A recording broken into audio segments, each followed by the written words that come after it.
Market में ऐसा क्या हुआ कि सिर्फ कुछ ही घंटों में लगभग इन्वेस्टर्स के 9 लाख करोड़ रुपए उड़ गए। सेंसेक्स 1200 पॉइंट से ज्यादा टूट गया और निफ्टी 300 पॉइंट्स क्रैश। और सबसे बड़ी बात ये कि ये गिरावट सिर्फ एक रीजन से नहीं बल्कि एक परफेक्ट स्टॉर्म की वजह से आई है। 30 अप्रैल 2026 को इंडियन स्टॉक मार्केट ने एक शार्प सेल ऑफ देखा। पैनिक सेलिंग हुई, अग्रेसिव थी कि हर सेक्टर, हर segment, large cap, mid cap, small cap, सब रेड में थे। लगभग 11 बजे के करीब सेंसेक्स 1200 पॉइंट्स गिर के 76,400 के नीचे आ गया था और निफ्टी 350 पॉइंट्स टूटकर 23,850 के नीचे स्लिप कर गया। और सिर्फ नंबर्स ही नहीं, मार्केट कैप में 9 लाख करोड़ की गिरावट भी देखने को मिली, जो बीएसई की टोटल वैल्यूएशन को 460 लाख करोड़ तक ले आई। मार्केट में सब कुछ ही रेड में था। ये गिरावट सिर्फ लार्ज कैप तक लिमिटेड नहीं थी। निफ्टी मिड कैप भी गिरा, निफ्टी स्मॉल कैप भी गिरा। इंडिया विक्स जो फियर इंडिकेटर है 5% जंप करके 18.29 तक पहुंच गया।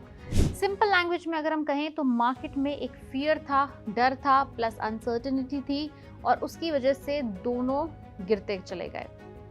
अब इसमें देखना यह है कि सभी सेक्टर्स में डैमेज हुआ है। सेक्टोरल, हर सेक्टर प्रेशर में था, लेकिन कुछ सेक्टर्स ने सबसे ज्यादा डैमेज झेला। रियलिटी और ऑटो सेक्टर्स लगभग 1.5% डाउन रहे। Metal, PSU bank, private bank, consumer durable, ये सब 1% से ज्यादा गिर गए। गिरावट के 5 बड़े कारण हैं, जैसे कि नंबर 1 पर है यूएस प्रेसिडेंट डोनाल्ड ट्रंप का extended blockade warning. US president Trump ने वार्निंग दी है कि ईरान के पोर्ट्स पर ब्लॉकेड महीनों तक चल सकता है। ईरान ने पीस प्रपोजल दिया है, लेकिन यूएस उससे सैटिस्फाइड नहीं है। स्ट्रेट ऑफ हॉर्मुज के पास टेंशन्स बढ़ रहे हैं।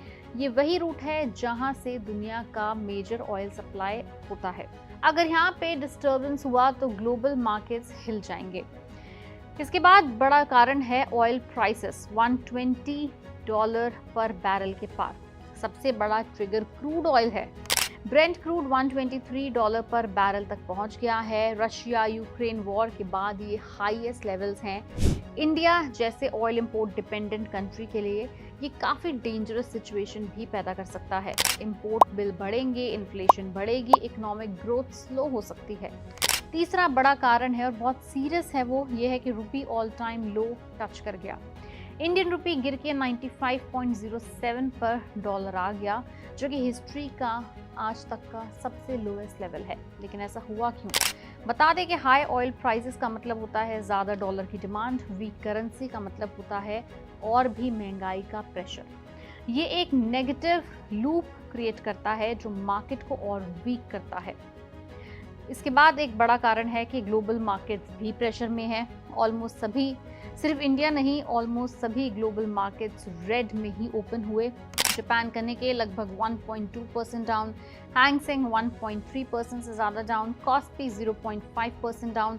यूरोप मार्केट्स भी डीप रेड में ही थे। मतलब ग्लोबल सेंटिमेंट ही वीक है और इंडिया इसमें आइसोलेटेड बिल्कुल भी नहीं है। आखिरी कारण है एफआईआईज की बड़ी सेलिंग अभी भी कंटिन्यू चल रही है। तो बता दें कि फॉरेन इन्वेस्टर्स ने सेलिंग का सिलसिला कंटिन्यू रखा है। एक ही दिन में लगभग 2470 करोड़ रुपए की सेलिंग की है और ये लगातार 6th सेशन है जब एफआईआईज नेट सेलर्स रहे हैं।